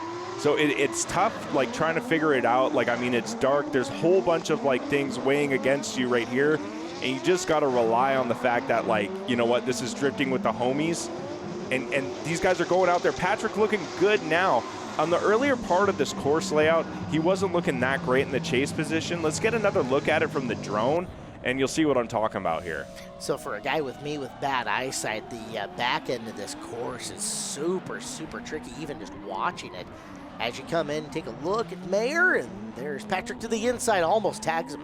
Yeah. Tyler Mayer, a lot of angle getting that car rotated around. Maybe not as far out into those outer zones as, you know, he might like to be. We might like him to be, but you know what? He's trying to feel it out here. I mean, he's kind of banking on, you know, just getting through the course, staying in drift like he's supposed to, and then going, you know, to the other half of this battle and just going to apply the pressure. So let's see what happens when we swap them up. Patrick Held, Tyler Mayer, as they'll roll through, and proximity early, holy cow. Yeah, you see Patrick Hill dipping his toes in on that one. You know, very timid on approach, on initiation there, and now he's trying to dial it in, trying to get some more speed. This is a very technical part of the track where you have to carry a lot of speed momentum out and also have the car rotating around to get to that inner clip there. And you know what? Patrick Hill did a pretty good job out in front. And Tyler Mayer, I mean, he just monkey see, monkey do, dude. Let's do this thing. Now, for whoever moves on, they're going to get a second crack at it. So there's some seat time on the course to begin with from the drone to determine the winner. Yeah, here we go. You see Patrick Hill just kind of double pumping the initiation there. Tyler Mayer doing much of the same just to stay out of, you know, car contact. And, you know, good angle from Patrick Hill here. Tyler Mayer's just sticking with him. It's very dark. I'm squinty, and there's bright lights shining at my face right now. So it's hard to see exactly what's going on. You see Patrick Hill dialing it in the later part of this course, but you know what? Tyler Mayer already had it dialed in, and he's going to find himself victorious against Patrick Hill here. All right, round of 8 here in the final bracket. Let's get a look at Matt Ruszewski and Chad Wilson. It is the Blue Z versus the Silver Z, and we're underway. I guess this is spec 350Z now, because these are both LS-powered 350Zs going up against each other. Matt Ruszewski in the Lordco Auto Parts Blue 350Z going up against Chad Wilson in the Spin and Ain't Winning Silver 350Z. He was in the chase position. Matt is in the lead position. So we need to make sure that he navigates through the rest of this course. He's setting the pace, so he needs to stay in drift. No incompletes from Matt. Let's see if we can jinx him. Incomplete, incomplete spin, incomplete, park it, park it, park it. Nah, he's a professional. He's good at this. Not levy the commentator's curse and the whammy on Rushetsky, who, by the way, you're undefeated against. As we go to the drone replay, and we'll get to see this loop-de-loo once again. Yeah, feel free to continue mentioning that throughout the broadcast. No big deal. But Matt Rushetsky out front. Chad Wilson sticking with him, and it's on this transition that Chad just throws a little bit too much at it, maybe tries to dig himself out of a spot. You know, the road less traveled, the road less dried out. You know, maybe didn't have as much grip there as he tried to get back on throttle, ended up looping the car out. And Matt Rushetsky doing a pretty good job navigating through this course. He's run this Double H Showdown a couple times, so he's familiar with like the course layout and how it changes, the second layout. And you know what? He's always a guy who goes rounds anyways, so you know what? He's very familiar with this setup. All right, Wilson's going to have to pull a rabbit out of his hat here in order to move forward. Him versus Rushetsky, as they're good through the first two turns. Yeah, so, I mean, Chad making it further than he did on that first run. He's in the lead position now, so he's setting the pace.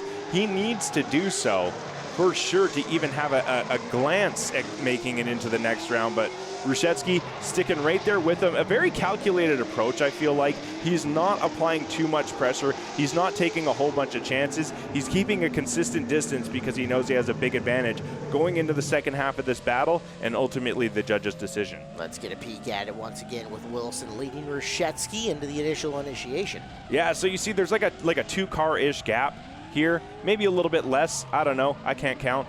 But you know what, Matt? He's able to dial it in when he feels safe to do so. Maybe give a little bit more of a gap, a little bit more breathing room, just so nothing crazy happens as they navigate through the rest of this course. Chad Wilson doing a good job in that lead position, but you know what? I think it might be just a little bit too late for Chad, as Matt Rushetsky is going to get the win, and we'll find some more action after the break. We are into the final bracket in the round of 4 on the 3/8 here. DriftCon After Dark on Home Track Heroes on Seattle 11. Danger Ben White and Caleb Hart with you.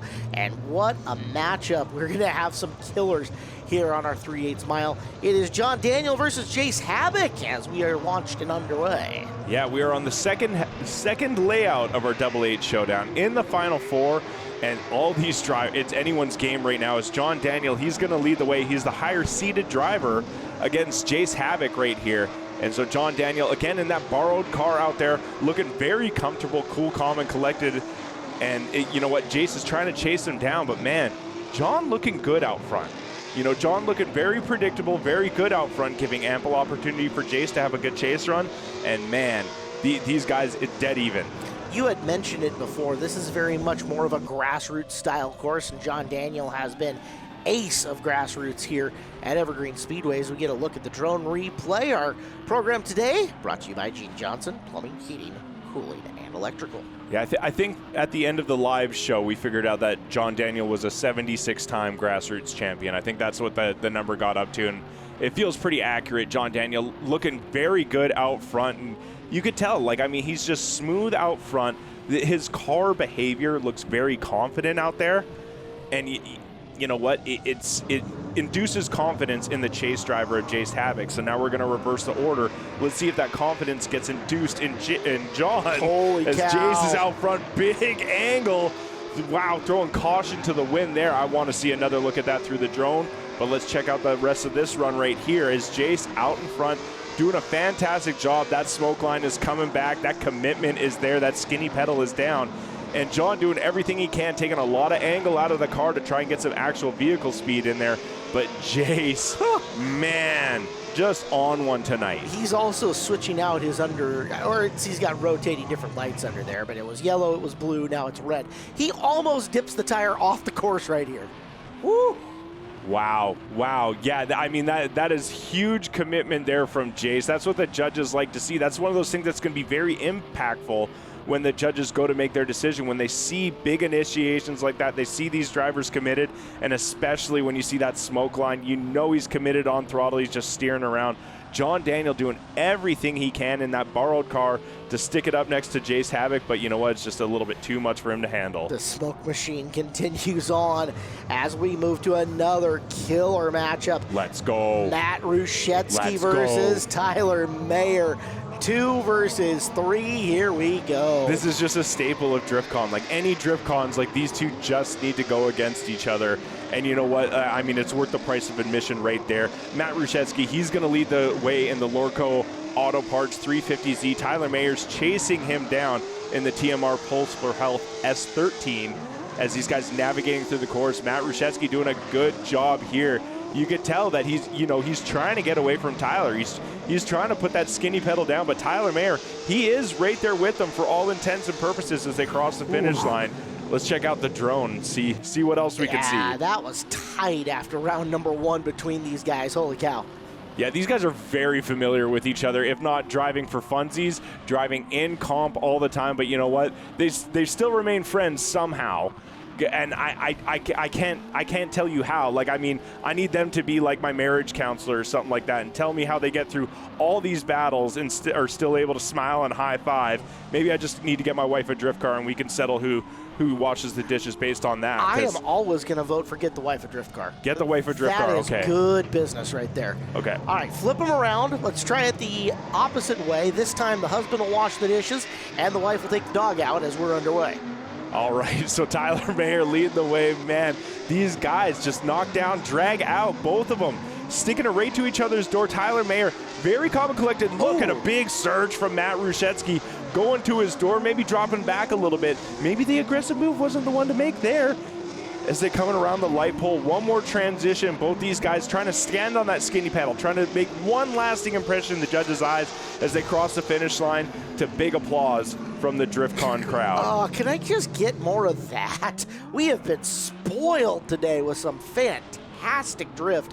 Let's look at it from the drone again. Well, that's good editing, Caleb. That's what it comes down to. But, yeah, I mean, these guys nonstop. I mean, Tyler Mayer, Matt Rushetsky, that's all I got to say. And you know what? You're always going to get a good battle from these two. Tyler Mayer doing a nice job out front. Like I said, being nice and predictable out front.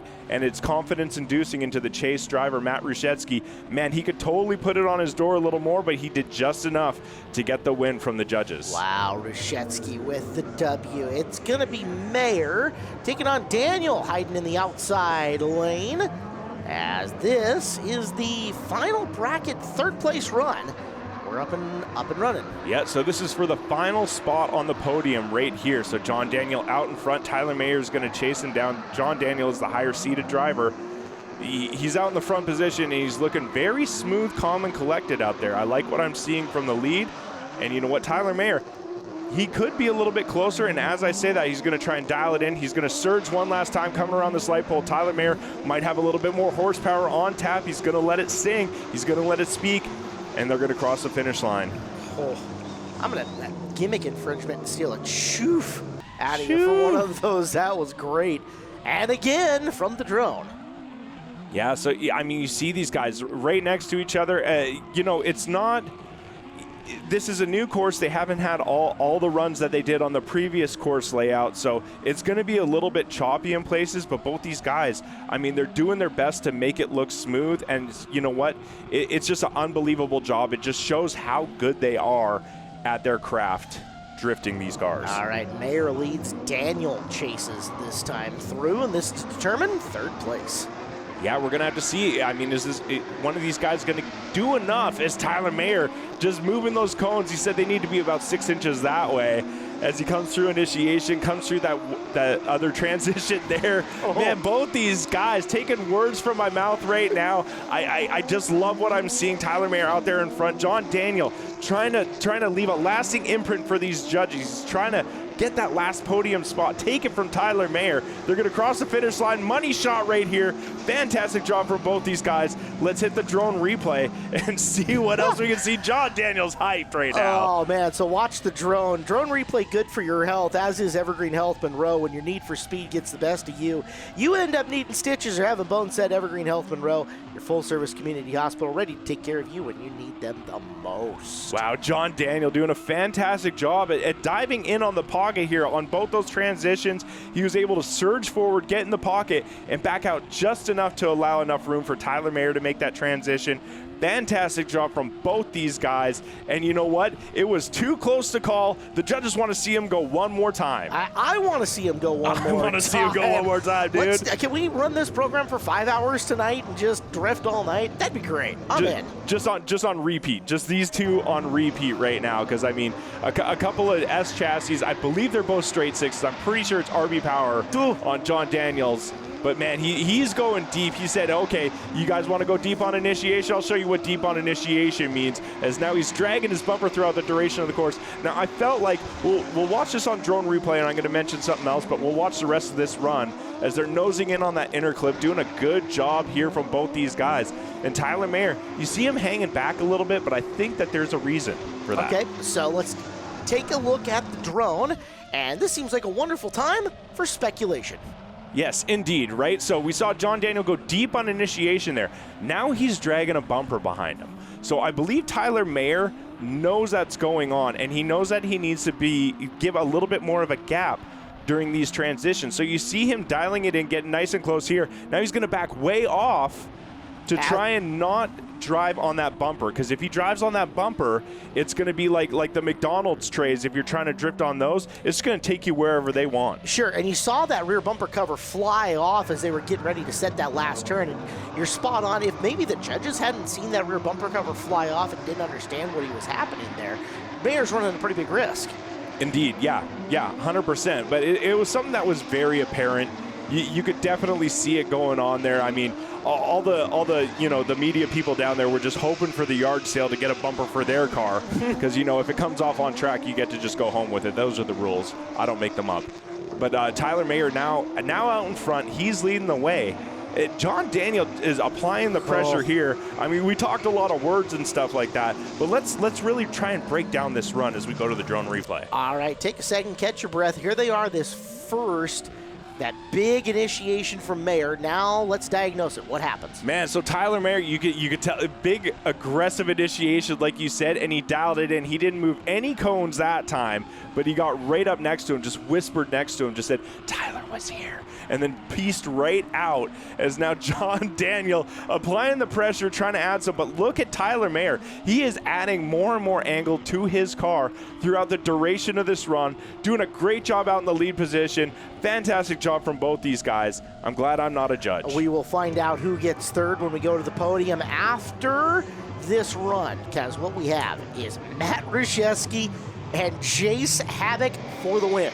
Matt Ruszewski is a total gamer in these situations, right? Big chip on his shoulder. Oh, and look at that.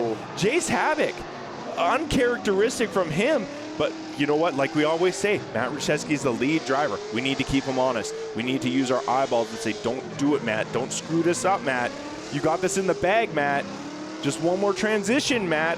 And look at that. No big deal. He knows what he's doing. He's coming around that light pole. He's doing mini fist pumps in the car going, yes, yes. This looks good. Than the other side of the pillow. Oh, we're gonna take a look and see what happens to Havoc here getting into this first turn. All right, let's see if we could see, because live I didn't exactly see what happened. I don't know if there was just an understeer or what. Man. That thing just snapped straight. That was sketchy, man. It just snapped around. I mean, he did a good job of keeping it relatively out of harm's way. Maybe just bumper kiss the tires there. But you know what? Just a weird mistake from Jace. And you know what? There's going to be a big advantage for Matt going into the second half of this battle. We still have another half of this battle. Anything can happen here, Caleb. And we're going to see it. It's going to have to take a hero move from Havoc or a big boo-boo from Ruszewski as we get her started. As much as Matt is a gamer, he is also very calculated in his approaches here. So let's see what kind of approach he takes, if he's going to be aggressive here on the chase. As you know what, Jace, he's throwing that car around aggressively. But Matt, you know what, he could be painting the doors of Jace's car, but he's a couple cars back right now. Jace is also driving angry. That might have something to do with it. But you know what, Matt, you know what, he's got it kind of, the Yeah. needle's in his favor already. He's doing exactly what he has to do to dial it in. And you know what? Try and come home with that victory. Let's go to the drone. Let's see if there's anything that we might have missed. I think that's exactly how that was playing out in my head before that thing started. Havoc's going out, and he's going to show him his door panel the whole way around and say, you make the mistake. And Rushetsky never does. He played it a little bit conservative, but still a great run. Yeah, he's mentally tough like Patrick Waugh in Stanley Cup Finals, dude. He's got it dialed in, Matt Rushetsky does. And Jace, you know what? This is one thing in the lead position that you could do to maybe try and force a mistake, is just go out there and just drive angry, just big angle, big throttle, make it seem like the chase driver has to do something, force a mistake. But you know what? Matt's so dialed. He's got it, and I don't want to make assumptions, but I'm going to make assumptions. I feel like Matt has a big advantage going into the judges' final decision here. Well, let's find out. The Angel wins Casino Resort Podium. So Tyler, Double H Showdown, a very different competition from basically any drifting competition ever. We go in with a qualifying that's car show based, and then we come out here, we get really comfortable on one layout, and then we switch to another one. What's that like? It's pretty intimidating, and then to add rain on top of that and make it super patchy was not the best, but it ended up drying up, and we made it through. Well, it is a lot of fun to watch, and it's cool to see you guys adapt to the second layout. Now, is that the layout? It doesn't look overly technical, so is it something easy to adapt to that late in the day? Yeah, it's just the rain. My only goal was to not end up on the top of Matt Rushetsky's hood like last year. Say it however you want. You got third place. You're on the box. You can do whatever you want. You're a champion. We already thanked all your friends and stuff, right? So we could just hit like a ×2 on that. We Control-C, Control-V, and we got it done, right? So Tyler Mayer got third place at the Double H Showdown. I didn't wear your shirt today because I didn't want to look like I was playing favorites, but I got this pink one, so it's a close second to new favorite shirt. So Matt, dude, let's see. There was a lot of battles that took place, and I feel like you had a lot of chances for like redemptions when it came to like the 5/8s, right? So you competed on the 5/8s, you lost out there, and then you had a chance to get some redemptions in the Double 8. Did you feel that way, or did you just go into it as a whole new competition? We wanted the championship for this round, so the main focus was the Double 8 because we wanted the points from it. The 5/8s we kind of just treated as a fun event. If you have the opportunity to drive it, why wouldn't you do it? That's kind of the mentality of it. We re-geared the car. We were running out of wheel speed. We did the best we could with it, and it was just a good time. We're not sour or mad where we ended up. It was a good time. Okay, so this was the fourth round of the Northwest Drift Series. You were leading going into it. I think you all but unofficially locked up the championship. So that's pretty friggin' sick, dude. I mean, what does that mean? It's not necessarily Pro-Am. It's just a higher level of competition. So is this still something you said it was important to you. Is that genuinely how you feel? Like it's important to get these wins, figure out what it takes to get to a championship, and then try and take that information and move on with it going forward as you hopefully do bigger and better things? Or what? How do you feel about that? I feel like I'm leading you with this answer a lot, but you could tell us what this championship meant and what you're going to take from it going forward. So Evergreen doesn't do Pro-Am anymore. I won Grassroots in 2017. It's been a goal of mine to win Pro-Am. We had a really rough season in 2019, did our best, wrote the car off. I took a few years off. Last year was kind of a tester season. We missed a round. We still ended up top 3. So this season, we've committed to a bunch of series, and there was a goal to win this one before we really try to make that jump into a licensing series and win a Pro Spec license and try to move on. Okay, well, I mean, we got our licensing event coming up in a couple weeks. We're going to see you there, right? 100%, I'll be there. Awesome. And I mean, same rig, are you doing any upgrades to it, or you feel pretty confident in that rig that it, is going to be able to take a top spot on the podium? We're just going to re-gear it for more wheel speed so we can make more smoke, but other than that, it'll be same setup. Cool. That's what we like to hear. Matt Rushetsky did a great job here at the Double H Showdown. We had Jace. Jace was in the finals too. He's going to skirt his way up here. Skirt. So you got to the finals. You're shredding all day. I mean, when it came time to change the layouts, how did you react? You have to smile. Are these notes? Are these notes from your agent down there? Or are they telling you what to do? That guy right there telling you to smile? He's actively doing it. He's smiling. I don't like the way he's smiling at us. Here, hold on. Let's do one of these. So when they change the layout, how much does that change your mentality, or is it just drifting, baby?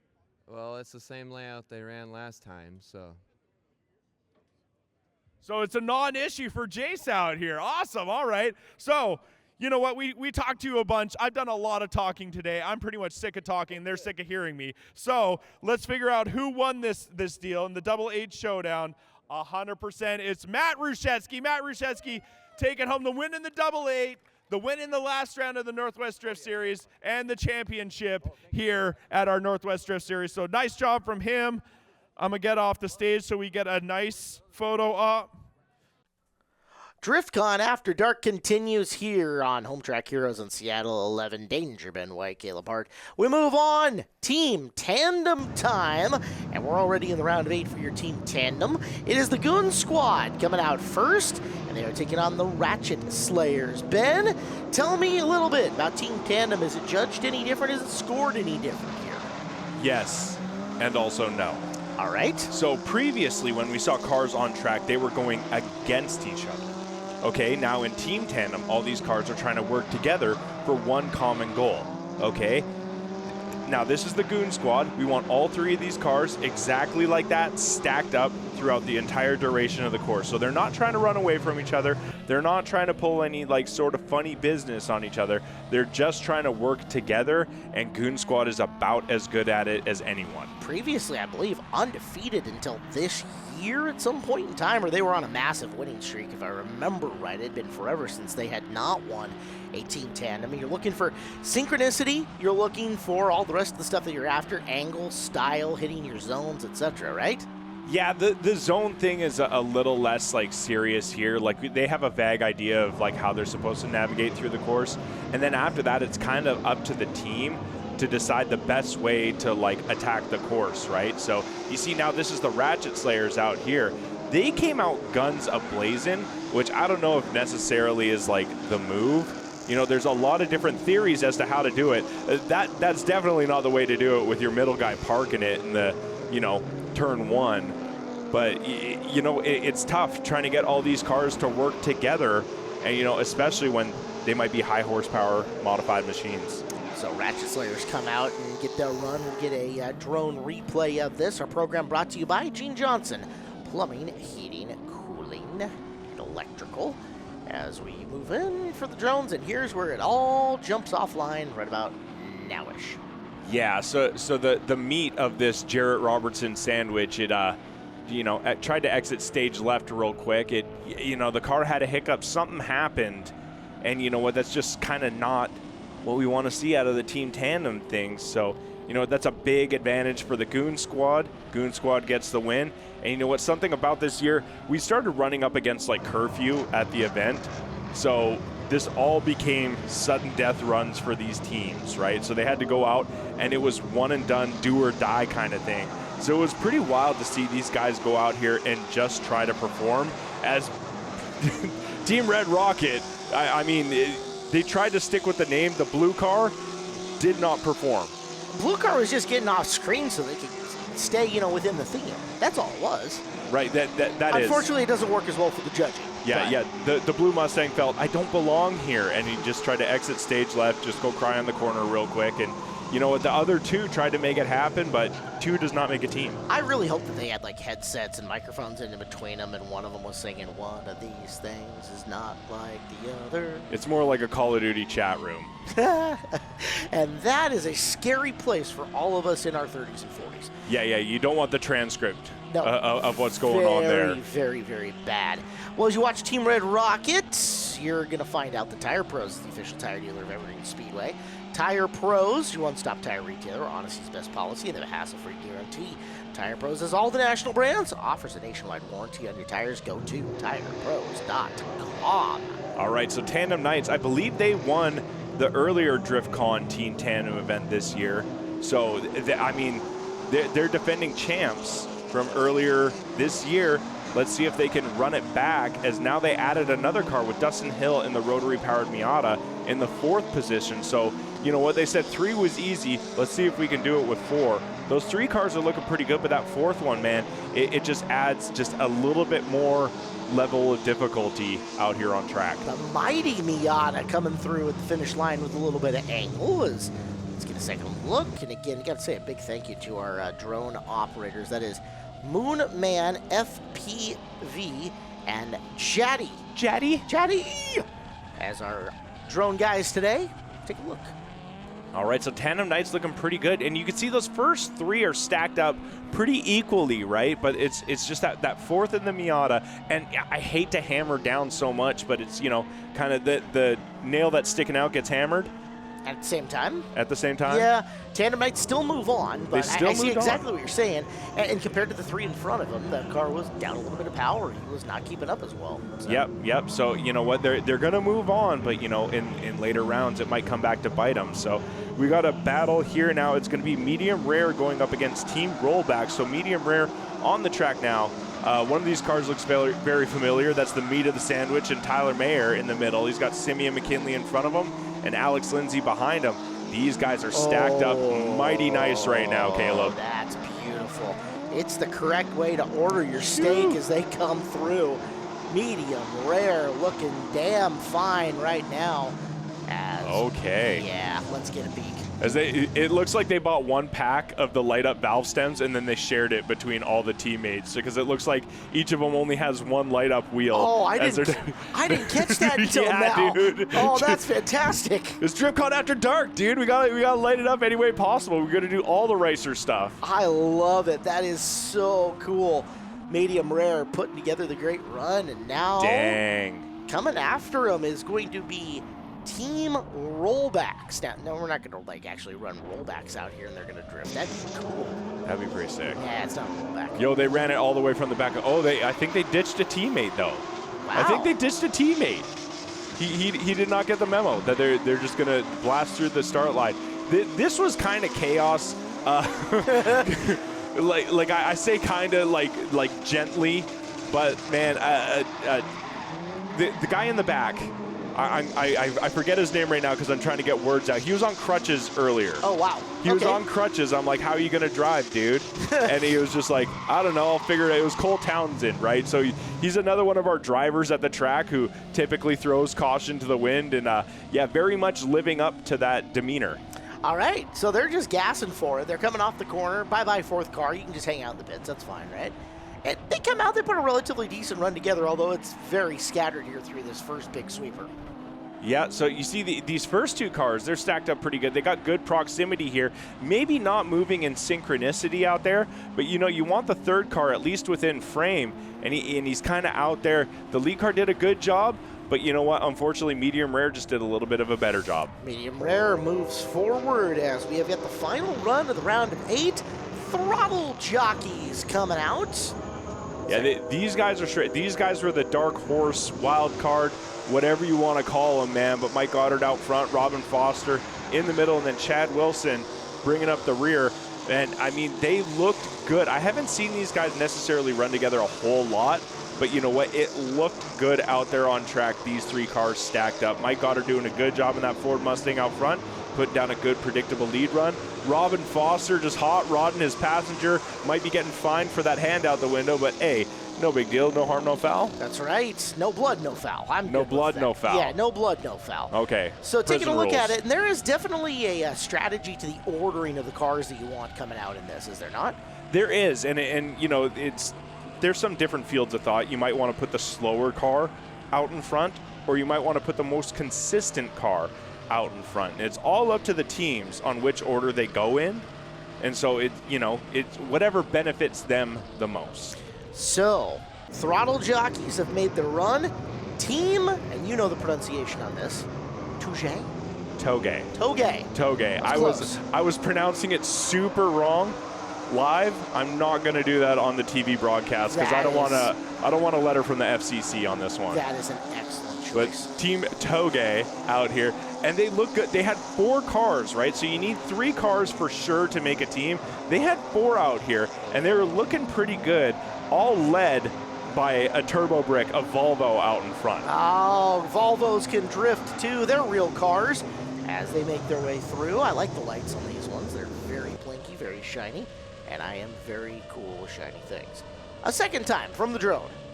Yeah. So we got one of the Jardine bros out in front in that Volvo, and I mean he makes it look good. Like he is extremely good in that Volvo, but like don't use him as, you know, the manuscript on how to drift. Like, also, he's doing this in a Volvo. That doesn't mean you can. Put the car back in the garage. Leave the groceries in it and let mom drive it. Go get groceries, go get eggs and stuff like that. And you know what? Unfortunately, they're going to put that Volvo back in the garage because Throttle Jockeys gets the win, and we'll have more after this. DriftCon After Dark is into the final stages. Welcome back here to Home Track Heroes on Seattle 11. I am Caleb Hart. He is Philip Grubauer's biggest fan, Ben White, as we move forward into the Goon Squad, taking on Tandem Knights, the round of 4 for Team Tandem. So I feel like this is probably like a finals battle from the earlier DriftCon this year. Goon Squad, Tandem Knights, head-to-head. And, you know, it's not even for the finals. It's for a berth in the finals right now. It's Goon Squad throwing it down 3 deep, looking pretty good here as they're dialing it in now. 1, 2, 3. It's the place to be as they cross the finish line. Looking pretty good. I liked it. That was well synced up between the three of them. You saw them in drift, about the same angle at the same time. Awfully good looking run. We'll get another shot of it on the drone replay. I mean, the one thing that I'm a hater on is that, like, Julio doesn't match the color scheme.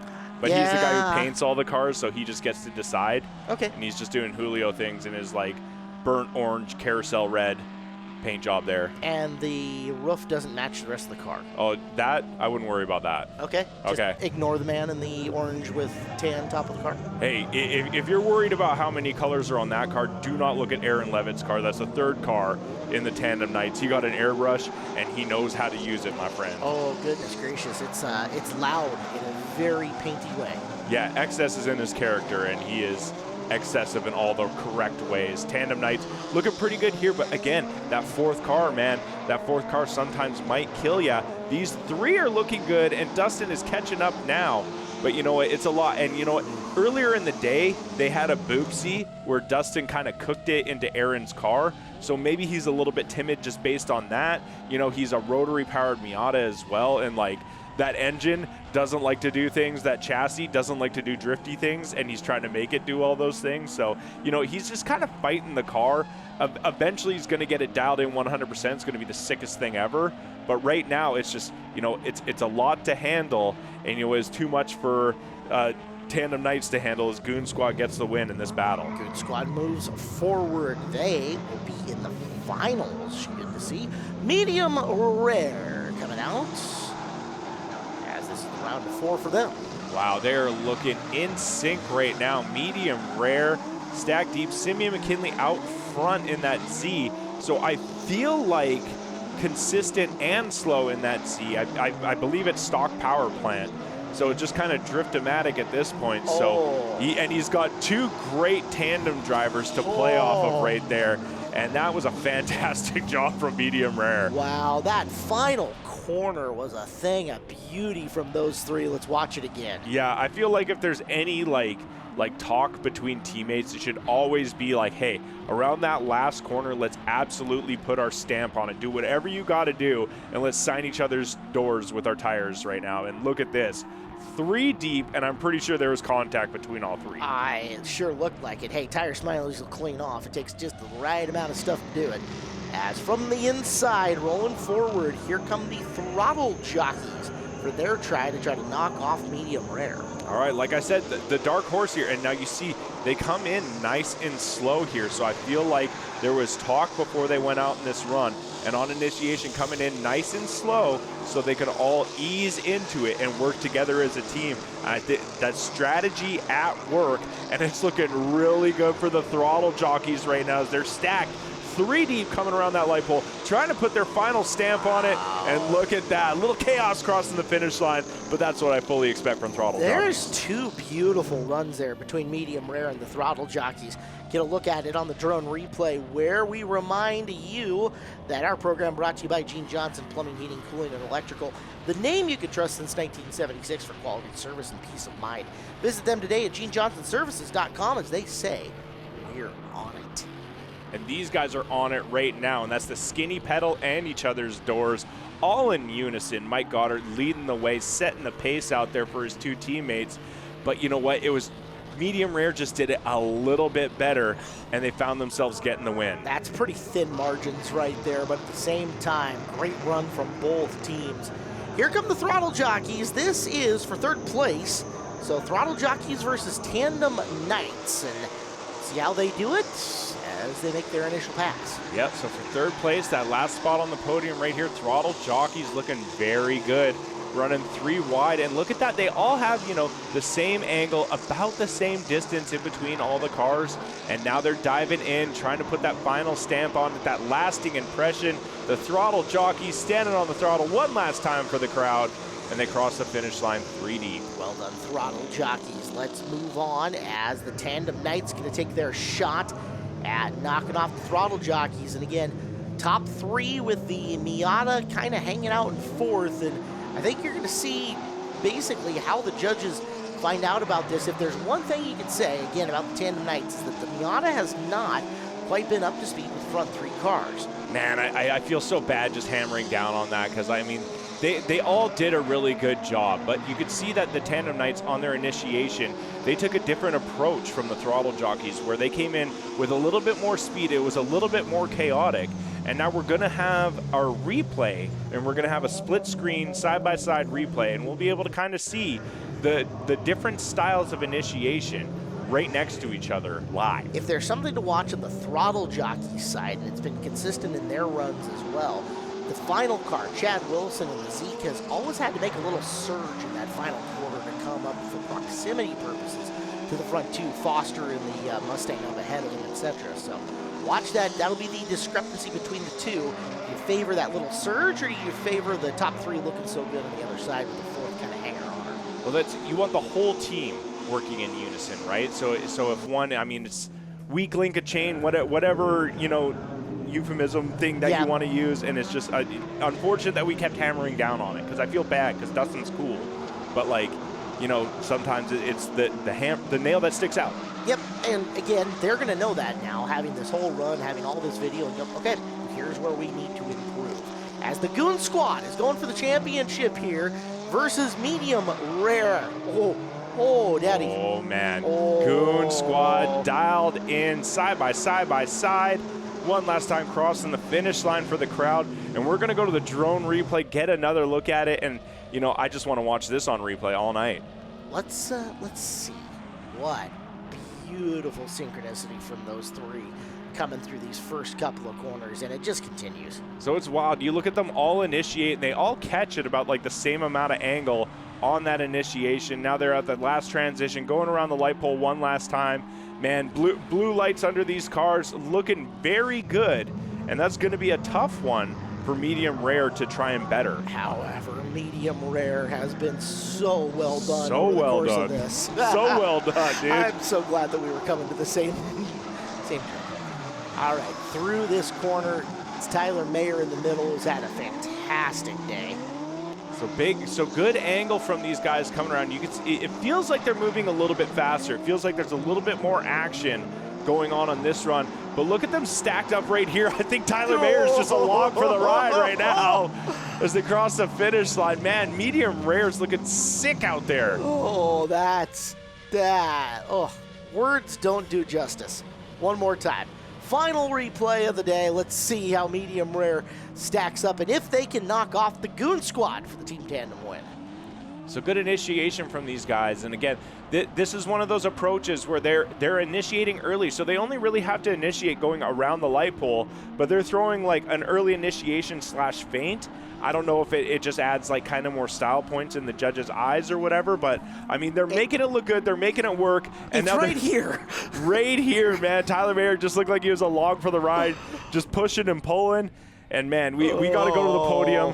Yeah, you know what? It's out of my hands. It's in the judges' hands, but you know what? We can go talk to these guys, wrap it out. We'll throw it down to Ben White down at the podium and talk to all these guys about their Team Tandem escapades. Third place, we got Throttle Jockeys. I know who you are, Mr. Mike Goddard. I know you guys. And then there's a Robin Foster, right? And then there's a Chad. And then Chad, I said that I'm mad about you not making meep sounds anymore, but I mean your driving's making up for it, so it's not bad. Robin Foster and the E30 BMW, I mean, turbo UZ power. It's like hot rodding at its finest. And Mike Goddard, if you don't know Mike, like, I mean, he's just been doing cool stuff. We were talking old stories of lore from back in the day, and I'm like, yo, I saw Mike Goddard backwards entry the 3/8 bank, and then it kind of almost turned into like a Chuck Norris thing where we're like, I saw Mike Goddard do this dumb thing next. But it was a lot of fun. I mean, yeah, who should I talk to? Who's team captain? Well, I threw it together last minute. All right, Bob and Foster, you are team captain. So how do you guys know each other? How did you throw this team together, and why did it just work so good? So I've watched Mike drift for years before I even got in a car, and a few years ago at Big Bounty he followed me, and I was like, well, I've watched him drive. He's really consistent. I grew up around Chad and his sister, and we've drove together, and I was like, I don't have a team. I don't got anything else to do, so you guys want to be on a team? Yeah, let's do it. So we made a team, and that was it. That was it, man. It was a lot of fun to watch. It was super cool. Do you guys got anyone that you need to thank for getting you up here and keeping you guys motivated, keeping the cars working, or what? I can thank Britt at Nitro Auto Lab. He did the paint and livery on the car to keep it good looking because it was really ugly for a long time, and now it looks sweet. So thanks, Britt. Thanks, Britt. I'd like to thank my friends and family. Definitely all the sponsors on the car that helped me get out here. Friends, family, wife, all of them. Cool. All right, so that's Throttle Jockeys in third place. So Tyler Mayer, technically you didn't get third place in this class, in this event. So that's pretty tight. You don't want to talk? Now I want to seek you out and make you talk, sucker. All right, man. So Goon Squad, you guys are throwing it down out here. What keeps you guys out here wanting to do the team tandem thing? Is it just chilling with the homies? Is it crushing these guys' dreams, or what's going on? Bro, he's in a borrowed car. That's not his car. Just so everybody knows, that is not John Daniel's car. It looks an awful lot like John Daniel's car. What makes it different from a John Daniel car? It's got an RB20. It's literally not my car. I borrowed it today. Ew, RB? Gross, dude. Whose car is it? His name's Jake. Jake. Shout out Jake. Hook it Shout up. out Jake. Yeah. Well, I mean, it was out there. It's painted black. It had the blue underglow. So it's like, it could be John Daniel's car. Like, it might as well be John Daniel's car at this point. So, I mean, a lot of fun to watch. How was the sudden death format for you guys? Did it put more pressure on you guys, or was it just driving as usual? That's when we goon out, man. That's when you goon out. Yeah. Absolutely. Under pressure. Just under pressure, just gooning hard out there. It was a lot of fun to watch. What, can we not use it as a verb now? No. All right, we got to goon it up, whatever. All right, so Goon Squad killed it. Now we're over here with Medium Rare. Medium Rare, we started calling you well done by the end of it because it was sick. What made you, have you guys been a team before? I mean, my brain doesn't remember things past like breakfast this morning. So take me through the Medium Rare lineage and why you guys work together as a team. We're just homies driving together. Yeah, I don't know. We're just out here. This is open drift, dude. We're just driving. Just having fun with the homies, right? That's all it is. Team tandem stacked up. So like Simmy and you out in front. Okay, you're leading the way. Was that a strategy move because you're a slower car, more consistent car, or what? Car's slow. Car's slow, all right. So then we had Tyler in the middle, and I think there was a couple of times where there actually wasn't physically enough space for Tyler to transition, and then it still happened. Tyler, Tyler, is this just like the drifting version of a trust fall, being the sandwich between the meat between these two pieces of hot bread right here? Yeah, we were actually a team last year, our last DriftCon. It's really cool just being on his door, and then in my peripherals I can see him. And this is a man he really likes steak. So we're in a group chat, and we're trying to think of dumb names. And we're like, medium rare. Just big steak guy, huh? Big steak guy right here. So there was a lot at stake. I mean, taking down the Northwest Drift champions of the world right here. It's no easy feat. But hey, I'm gonna let you guys know right now, they did it. First place tonight was Medium Rare. They got that top spot. Second place was Goon Squad. They killed it as well. Let's get them some trophies. Let's get them some gift certificates, small big checks that are laminated, and then I can get the heck out of here. Ben White, fantastic season of drift here at Evergreen Speedway. And what a way to finish it off with those lasting images of Team Tandem. Incredible. Yeah, all those guys did a great job. DriftCon's always fun, and all the drifting events that we have at Evergreen Speedway are always just a blast, and I'm just stoked to be a part of it, man. Keep your eyes coming out for the 2025 schedule. Make sure you make drifting in person, because it's cool here on Home Track Heroes. Nothing like seeing it live. Our season finale is next Sunday night. It is the 60 minutes of fear. All 3 figure 8 divisions, Outlaws, Stingers, and Super Stocks, mini bump to pass, Hornet Nationals, and bus racing to finish it off. For Ben White, I'm Caleb Hart. Big thanks to Derek and Griff and all of our camera crew. We'll see you here next Sunday night for Season 5 finale of Home Track Heroes on Seattle 11. Thanks for watching Evergreen Speedway's Home Track Heroes on Seattle 11. Join us next week for more great racing from Evergreen Speedway.